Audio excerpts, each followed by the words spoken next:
ओम शांति। 17 मार्च 2021 की मुरली है। बाबा ने कहा, मीठे बच्चे, ज्ञान सागर बाप द्वारा तुम मास्टर ज्ञान सागर बने हो।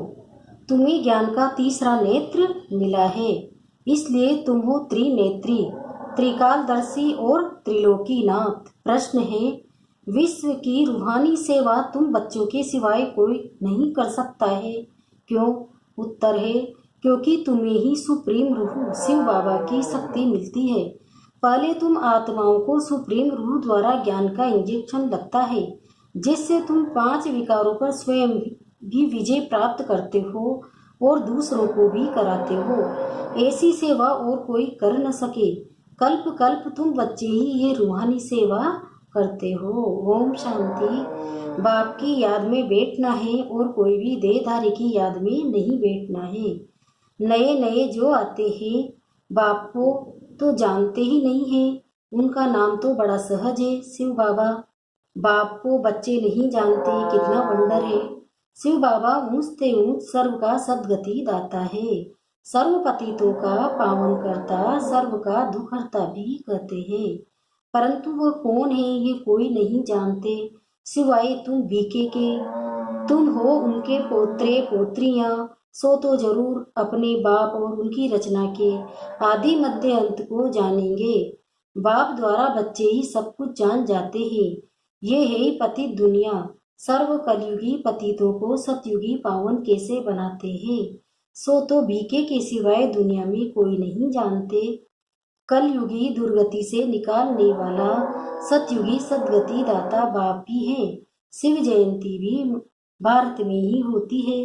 जरूर वह आते हैं, परंतु भारत को क्या आकर देते हैं, ये भारतवासी नहीं जानते। हर वर्ष शिव जयंती मनाते हैं, परंतु ज्ञान का तीसरा नेत्र नहीं है, इसलिए बाप को नहीं जानते। गीत है, नयनहीन को राह दिखाओ प्रभु। ये मनुष्य का ही बनाया हुआ गीत है कि हम सब नयनहीन हैं। ये स्थूल नयन तो सबको है, परंतु अपने को नयनहीन क्यों कहते हैं? वो बाप बेट समझाते हैं कि ज्ञान का तीसरा नेत्र कोई को है नहीं। बाप को नहीं जानना ये हुआ अज्ञान। बाप को बाप द्वारा जानना, इसको कहा जाता है ज्ञान। बाप ज्ञान का तीसरा नेत्र देते हैं, जिससे तुम सारी रचना के आदि मध्य अंत को जानते हो। ज्ञान सागर के बच्चे तुम मास्टर ज्ञान सागर बन जाते हो। तीसरा नेत्र माना ही त्रिनेत्री, त्रिकालदर्शी, त्रिलोकीनाथ बन जाते हो। भारतवासी ये नहीं जानते कि लक्ष्मी नारायण जो सतयुग के मालिक थे, इनको ये वर्षा कैसे मिला, ये वह कब आए, फिर कहाँ गए, फिर कैसे राज्य किया, कुछ भी नहीं जानते हैं।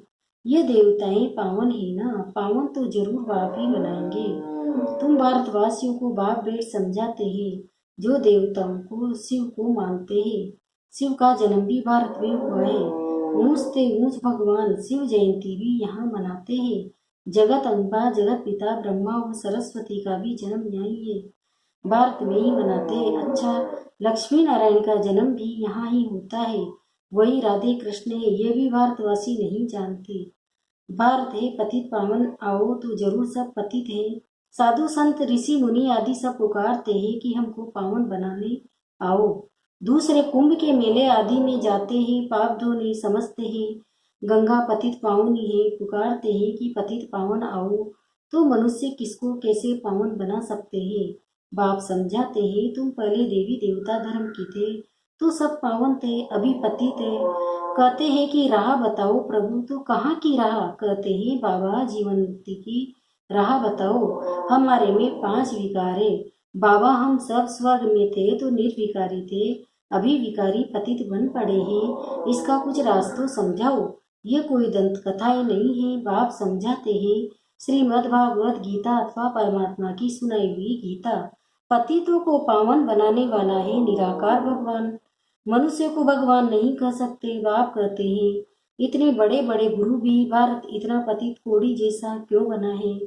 कल की बात है कि भारत स्वर्ग था, भारत को स्वर्ग ही सौगात दी थी। भारतवासी पतितों को आकर राजयोग सिखलाए, पावन बनाया था।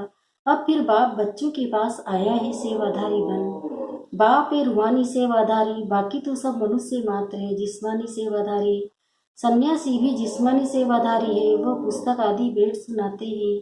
बाप कहते हैं कि मैं निराकार साकार साधारण बूढ़े तन में प्रवेश कर बच्चों को आकर समझाता हूँ। हे भारतवासी बच्चों, देखो रूहानी बाप रूहों को भेंट समझाते हैं। ये ब्रह्मा नहीं सुनाते हैं, लेकिन वह निराकार बाप इस तन का आधार लेते हैं। शिव को तो अपना शरीर नहीं है, शालिग्राम आत्माओं को तो अपना अपना शरीर है। पुनर्जन्म में आते आते पतित बन जाते हैं। अब तो सारी दुनिया पतित है, पावन एक भी नहीं है। तुम सतो प्रधान थे, विकार पढ़ने से सतो से रजो तमो में आए हो। तुम भारतवासी के पास शिव बाबा आकर शरीर धारण करते हैं, जिसको भागीरथ भी कहते हैं। मंदिरों में शंकर का चित्र दिखाए, क्योंकि वह शिव शंकर इकट्ठा समझ लेते हैं। वह समझते नहीं कि शिव तो निराकार है, शंकर तो आकारी है। शिव शंकर इकट्ठा कैसे कहते हैं? अच्छा, फिर बेल पर सवारी कौन करते हैं? शिव व शंकर सूक्ष्म वतन में। बेल कहाँ से आया? शिव रहता है मूल वतन में, शंकर सूक्ष्म वतन में। मूल वतन में सब आत्माएं हैं, सूक्ष्म वतन में सिर्फ ब्रह्मा विष्णु शंकर है। वहाँ जानवर होते नहीं हैं। बाप कहते हैं, मैं साधारण बूढ़े तन में प्रवेश कर तुमको समझाता हूँ। तुम बच्चे अपने जन्म को नहीं जानते हो। सतयुग से लेकर तुमने कितने जन्म लिए हैं? 84 जन्म लिए हैं। अभी यही पिछाड़ी का जन्म। भारत जो अमर लोक पावन था, वह मृत्यु लोक पतित है। सर्व का सब गतिदाता तो एक है ना। रुद्रमाला है ही परम पिता परमात्मा निराकार शिव की श्री श्री 108 रुद्रमाला कही जाती है। सब शिव के गले का हार है। बाप तो है ही पतित पावन, सर्व का सदगति दाता, सर्व को वर्षा देने वाला। लौकिक बाप से हद का वर्षा मिलता है, जिसको सन्यासी काग विष्ठा समान सुख समझते हैं। बाप कहते हैं कि बरोबर ये तुम्हारा सुख काग विष्ठा समान है। बाप ही आकर पतितों को पावन अथवा और कांटों को फूल बनाते हैं। नॉलेज से ये गीता की नॉलेज है। ये ज्ञान कोई मनुष्य नहीं समझा सकते हैं। ज्ञान का सागर पतित पावन बाप ही समझा सकते हैं। बाप से ही वर्षा मिलता है जो तुम ले रहे हो। तुम ही सिर्फ सदगति तरफ जा रहे हो। अभी तो संगम पर हो, वह तो कलयुग में है। अभी है कलयुग का अंत। महाभारत लड़ाई भी सामने खड़ी है। 5000 वर्ष पहले भी जब तुम राजयोग सीखते थे तो भंबूर को आग लगी थी। अभी तुम राजयोग सीख रहे हो, ये लक्ष्मी नारायण बनने के लिए। बाकी जो तो भक्ति मार्ग है। बाप जब आते हैं तो आकर स्वर्ग के द्वार खोलते हैं। बाप कहते हैं कि ये शिव शक्ति भारत माताएं जो भारत को स्वर्ग बनाती है श्रीमत पर। तुम हो शिव शक्ति भारत माताएं जो भारत को स्वर्ग बनाती हो। तुम हो ही शिव की औलाद, उसको ही याद करते हो। शिव से शक्ति लेकर 5 विकारों रूपी शत्रुओं पर जीत पाते हो। तुम बच्चों ने 5000 वर्ष पहले भी भारत की रूहानी सेवा की थी। वो सोशल वर्कर्स करते हैं जिस्मानी सेवा, ये है रूहानी सेवा। सुप्रीम रूह आकर आत्मा को इंजेक्शन लगाते हैं, पढ़ाते हैं। आत्माएं सुनती है, तुम आत्माएं हो। तुम ही 84 जन्म लेते हो। एक शरीर छोड़ दूसरा लेते हो। 84 जन्म ले 84 माँ बाप बनाए हैं। सतयुग त्रेता में तुमने स्वर्ग के सुख पाए हैं। अब फिर बेहद के बाद द्वारा सुख का वर्षा ले रहे हो। बरोबर भारत को ये वर्षा था। भारत में ये लक्ष्मी नारायण का राज्य था। वहाँ दैत्य आदि कोई नहीं थे। तुम जानते हो अब इस पुरानी दुनिया को आग लगनी है। मैं आकर ज्ञान यज्ञ रचता हूँ। तुम सब पवित्र देवता बनते हो। हजारों हो जो देवता बनने का पुरुषार्थ कर रहे हैं। बाप आया है बच्चों की सदगति करने। तुम बच्चों को कांटों से फूल बना रहे हैं। तुमको ज्ञान का तीसरा नेत्र दे रहे हैं, जिससे तुम सारे ड्रामा को शिव बाबा का क्या पाठ बचता है सब जानते हो। ब्रह्मा और विष्णु का कनेक्शन क्या है वह भी जानते हो। वे दिखाते हैं कि विष्णु की नाभि से ब्रह्मा निकला, ब्रह्मा ही आकर विष्णु बनते हैं। ब्राह्मण से फिर देवता, विष्णु से ब्रह्मा बनने में 5000 वर्ष लगा।